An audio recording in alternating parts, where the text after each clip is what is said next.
পরিবহন খাতে বিভিন্ন গোষ্ঠী বিভিন্ন সময়ে চাঁদাবাজি এবং যাত্রীদের কাছ থেকে বেশি ভাড়া আদায় সহ নানা অনিয়মে ভোগান্তিতে পড়ছে যাত্রাপথের সাধারণ মানুষ।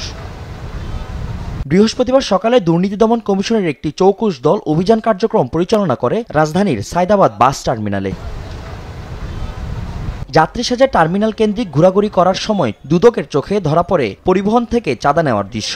যে ব্যক্তি চাঁদা তুলছে তিনি মূলত নিজেকে একজন শ্রমিক মালিক সমিতির কর্মী দাবি করছেন। তাকে জিজ্ঞেস করতে বেরিয়ে আসে কার নেতৃত্বে হচ্ছে এই চাঁদা তোলার কার্যক্রম। ঢাকা শহর থেকে দায়িত্ব দিছে এই গাড়ি সমন্বয় করে। তার নাম হলো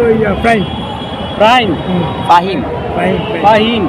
শ্রমিকের দেয়া তথ্য মতে চাঁদা আদায়ের সংগঠন ঢাকা চট্টগ্রাম স্পেশাল কোর্স ও বাস মালিক সমিতির কোষাধ্যক্ষ ফাহিমের সাথে যোগাযোগ করা হয়। অভিযোগ অস্বীকার করে নিজের অফিসের ঠিকানা দেন তিনি। আমাদের যে অফিসের স্টাফের বেতন, ঠিক আছে, অফিস স্টাফের বেতন, অফিসের খরচ, অফিস ভাড়া, এইগুলোর জন্য আমরা প্রতি গাড়ি থেকে 60 টাকা করে নেই।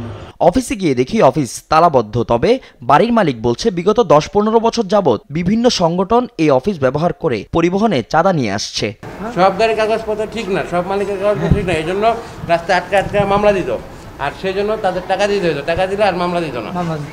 হ্যাঁ, ওটা এই মালিক সমিতি অফিসে হারা করতো।